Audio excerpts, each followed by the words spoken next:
Hi, so today I'm here with my lovely wife, Philippa Brooke, and today we're going to be talking about Baby Basics, how she got started in Baby Basics, and what Baby Basics is all about. So, Pippa, how did you get started with Baby Basics? Oh, thank you. Yeah, it's really, really nice to have a chance to actually talk this through. It got started because I was an antenatal teacher and a postnatal teacher with a charity, and I was meeting people when they were pregnant and then meeting them again when they had had their babies at about maybe 6 weeks old.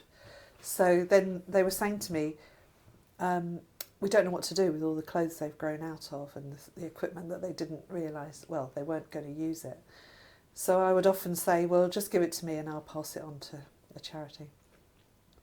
And after a while, I sort of thought there's got to be a more efficient way of getting this where it's kind of needed most. So I looked around and found, because we'd moved from South London to the South Coast, that there was a baby bank in the local town of Dover. So they cover Dover and Deal. And so I went along and had a look at that. And so when you went along and you had a look, what did you find that Baby Banks actually did? Well, it was a wonderful lady called Hannah who had been running her branch for about 3 years. And it looked like somebody's house with lots of things in her garage. And it was lovely just to see that she was running this with a team of volunteers. But basically, it was having an amazing impact in that area. And what hit me most was when she said, oh, we're so needing someone to run something like this in Folkestone. And I thought, this could be a way forward to join a national charity called Baby Basics and be one of their sort of local branches.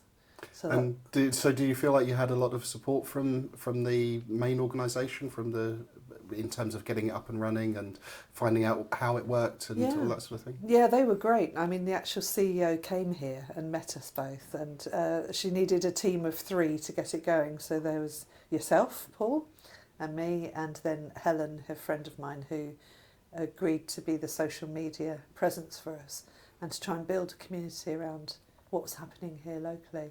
So yeah, definitely the head office gave us a lot of framework and operations manual and guidance on how to get going.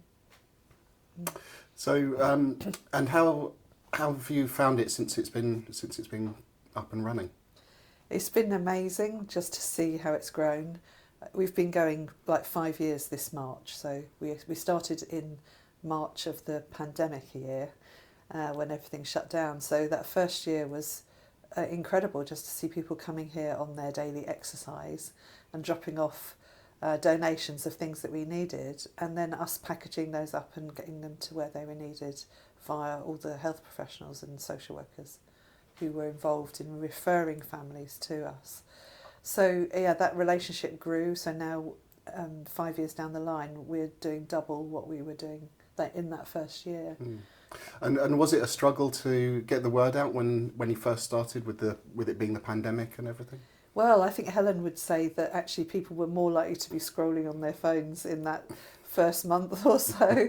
So instead of us sort of disappearing, we actually, I think, became something that people were interested in following, and then they started to think about how they could get involved.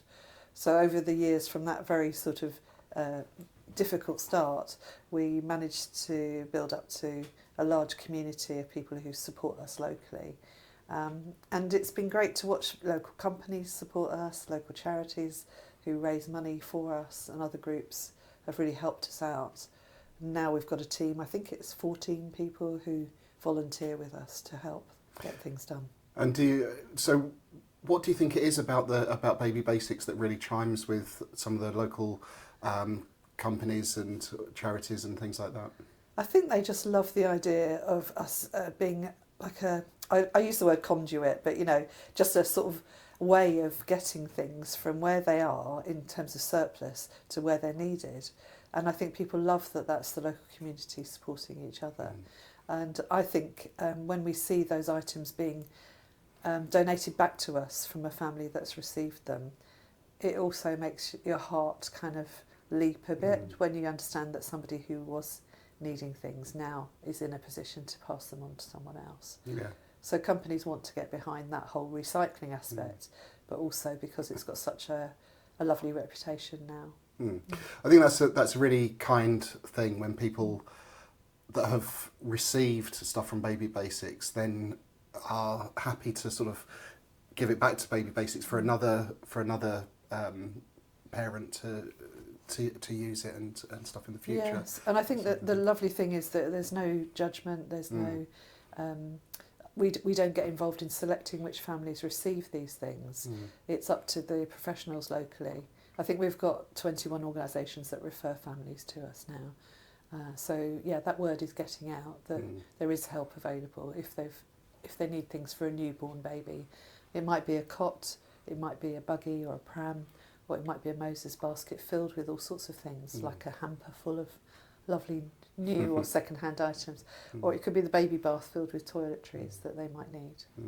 21 organisations is a lot of it's a lot of organisations to be referring. Do you ever have the situation where you get multiple referrals for a family from different organisations? Do you know, I think that's only happened once. That's amazing. Yeah, it is. We've got this sort of online system so we can record, you know, the different referrals coming in terms of gathering just a very, very simple information, but that stops things like this actually happening where somebody ends up with 2 Moses baskets that they don't need.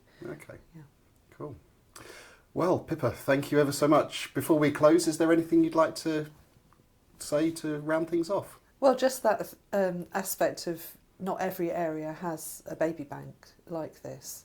And I suppose it would be really lovely if local communities could find out where their nearest one is and perhaps even offer to help or to support that in some way, or maybe even consider launching one themselves. Thank you. Thanks for your time and all the best with Baby Basics.